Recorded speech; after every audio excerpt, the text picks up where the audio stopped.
మూడోసారి కూడా ప్రతిపక్షాన్ని నిర్వహిస్తున్నారు కాబట్టి ఆయనకి తప్పనిసరిగా సెక్యూరిటీ థ్రెట్ అనేది ఉంటుంది. కొంతమంది అల్లరి మొక్కలు ఏదో అత్యుత్సాహంతో మొన్న ఏమైంది, ఇంతకుముందు ఏమైంది ఎయిర్పోర్ట్లో, ఇవన్నీ జరిగిన సందర్భాలు డ్రామాలని కదా వీళ్ళు కొట్టిపడేసింది. గులకరాయి కోడికత్తి వాళ్ళు చేస్తున్నారు డ్రామాలు కాబట్టి వాళ్ళకి డ్రామాలు కనపడతాయి. వాళ్ళు చేసే అన్ని డ్రామాలే కదా. ఇప్పుడు ల్యాండ్ టైటిలింగ్ యాక్టర్ డ్రామా చేశారు, చేసి మోసం చేశారు ప్రజల్ని. అదేవిధంగా ఇప్పుడు అమ్మఒడి ఎంతమంది ఉంటే అంతమందికి మైకులు పెట్టి చెప్పారు. జగన్మోహన్ రెడ్డి గారు ఏమి చేయలేదు. ఆయన నమ్మిన వాళ్ళు అందరూ పటాపంచలు అయిపోయారు. ఏంటి పదవులు లేకపోతే ఎవరు ఉండరా ఆయన పక్కన? అట్లానే ఎందుకు అనుకోవాలి. ఇప్పుడు నెల రోజులు అయింది. మరి ఈ నెల రోజులు వాళ్ళని మీరు కామెంట్ చేసినప్పుడు కనిపించట్లేదా? నెల రోజులే కదా అయిందని. మీరు జనాల్లో ఉండలేదు అనే దానికి మేము చెప్తున్నాం. ఇప్పుడు జగన్మోహన్ రెడ్డి గారు కూడా రిజల్ట్ వచ్చిన మరుసటి రోజు నుంచే ప్రజలను కలవడం మొదలెట్టారు. నేను రోజు అదే ఆఫీస్లో ఉన్నా కాబట్టి రోజు వందల మంది వచ్చి ఆఫీస్కి వస్తున్నారా? రోజు వస్తున్నారు. ఆయన ఇంతకుముందు ఎప్పుడు రాలేదేమో 5 సంవత్సరాలు ఆఫీస్కి. అదే రోజు ఆఫీస్లో ఉన్నాడు ఆయన. అప్పుడు ఆఫీస్లో ఉన్నారు. ఇంటి దగ్గర కదా ఆఫీస్ మీట్ అవ్వాలంటే ఆఫీస్ పక్కనే కదా ఆఫీస్లో రోజు ఉన్నారు. అప్పుడు ఉన్నారు, ఇప్పుడు ఉన్నారు, ఎప్పుడు జనమంది ఉన్నారు ఆయన. అయితే అదేంటండి ఆయన అసలు అయిన తర్వాత ఎవరికి కనిపించరట, అసలు ఎవరితో మాట్లాడరట, ఎమ్మెల్యేలకే ఇవ్వరట. వాళ్ళే డైరెక్ట్గా చెప్తున్నారు కదా. మీరేంటి చెప్పింది? అదే ఎమ్మెల్యేలు డైరెక్ట్గా అంటున్నారు కదా. నేను అక్కడ నుండి చూస్తున్నవాడిని. నేను అక్కడే ఉంటాను. ఎంతమంది ఎమ్మెల్యేలు వెళ్తున్నారో నాకు తెలుసు, ఎంతమంది ఎంపీలు వెళ్తున్నారో నాకు తెలుసు, ఎంతమంది మినిస్టర్లు వెళ్ళేవారో తెలుసు, ఎంతమంది కార్యకర్తలు వెళ్ళేవాళ్ళు తెలుసు, నాయకులు వెళ్ళేవాళ్ళు తెలుసు.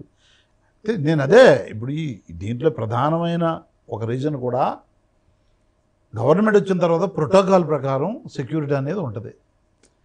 కలిసేటప్పుడు అపాయింట్మెంట్స్ ఇవన్నీ ముందు జాగ్రత్త చర్యలుగా సెక్యూరిటీ దగ్గరికి ఎంతమంది వెళ్ళినట్టుగా అందరికి దగ్గరికి వెళ్ళి చేసే కార్యక్రమం ఉంటుంది. కాబట్టి పోలీసుల యొక్క రూల్ బుక్ ఉంటుంది కదా, దాని ప్రకారం పోవాలి. కాబట్టి ఇందాక పరదాలు కూడా అన్నారు, మరి స్కిప్ అయ్యాం. పరదాలు అనేవి కూడా పోలీసులు వాళ్ళకున్న సమాచారం ప్రకారం కట్టినవి అనేక సార్లు చెప్పాము. హెలికాప్టర్లో వెళ్తున్నప్పుడు కింద చెట్లు నరకడం కూడా వాళ్ళే చెప్పారా? అదే దేనికండి అది? ఈ విష ప్రచారమే నేను అనేది. అదే ఎలా అంటున్నాను, ఎలా అంటే ఇప్పుడు వీళ్ళు విషాన్నే చిమ్మాలనేటువంటి ఒకే అజెండాతో పోతున్నారు. చిమ్మండి, అది ఖండించాలి కదా మీరు. 100% ఖండించాను, 100% ఖండించాము. ఎన్నోసార్లు చెప్పాము. చెప్పినా కుక్క తోక వంకరగా పట్టుకున్న చెప్పు ఇలా ఉంటుంది, మళ్ళీ వంకరే. అలాగే వాళ్ళంతా విషపరాధాలు రాస్తూనే ఉన్నారు. అసలు అధికార ప్రతినిధులు అన్న వాళ్ళే మీడియాకి ముఖం చూపించలేని పరిస్థితి అయిపోయింది కదా. ఇది ఇలా ఉంటుందా రోజు? మీ గురించి కాదు, మార్నింగ్ నైట్ కూడా నేను ప్రతి డిబేట్లో పాల్గొంటా ఉన్నాను. ఓకే, కొంతమంది వాళ్ళు నిజంగా నైరాశ్యంలో ఎంత తట్టుకోలేని ఇది ఓటమి. నిజం చెప్పాలంటే మాకు ప్రజల్లో ఆదరణ ఉంది, 40% ఓట్స్ ఉన్నాయి. అదేవిధంగా బ్రహ్మాండమైన కార్యకర్తలు ఉన్నారు, సింహాలు లాంటి కార్యకర్తలు ఉన్నారు, మాకు చిరుతలు లాంటి కార్యకర్తలు ఉన్నారు. ఒక్కొక్క కార్యకర్త వాళ్ళ దగ్గర 10 మంది 20 మంది సమాధానం చెప్పే కార్యకర్తలు ఉన్నారు మా పార్టీలో.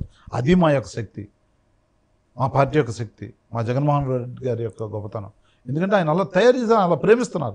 ఆయన ఎంత ప్రేమిస్తున్నారో కార్యకర్తలు అంతే ప్రేమిస్తున్నారు, మా నాయకులు ప్రేమిస్తున్నారు ఆయన. ఇప్పుడు అయితే ఈ ప్రోటోకాల్ వల్ల జరిగిన ఈ గ్యాప్ నేను కలవలేకపోయాను, ఆయన బాధపడి ఈయన కూడా బాధపడతారు. కలవలేకపోతే అసలు కోర్ టీం అన్న వాళ్ళు ఎవరున్నారండి జగన్మోహన్ రెడ్డి గారికి? అందరూ ఉన్నారు. అందరూ కాదు, అక్కడ ఒక క్వార్టర్ ఏర్పడింది. ఈయనకి జనాలకి, ఈయనకి లీడర్స్కి గ్యాప్ని క్రియేట్ చేశారు. వాళ్ళు తప్ప ఎవరికి అక్కడ ప్రవేశం లేదు. ఇది అందరూ మాట్లాడుతున్న అంశం. మీకు కూడా అవన్నీ తెలుసు. మరి చెప్పడానికి మీకు ఏమైనా ఇబ్బందికర పరిస్థితులేమో నాకు తెలియదు. నేను ఎవరు చెప్తా ఉన్నాను, నేను అదే ముందే చెప్పాను. గవర్నమెంట్ వచ్చిన తర్వాత ప్రోటోకాల్ ఉంటుంది. ప్రోటోకాల్లో భాగంగా ప్రోటోకాల్ కాదు, నేను చెప్పనివ్వండి. మీరు చెప్తే అట్లా నేను చెప్పాలి. అంటే జనాల్లో మీరేశారు, జనాల్లో ఉన్న అనుమానం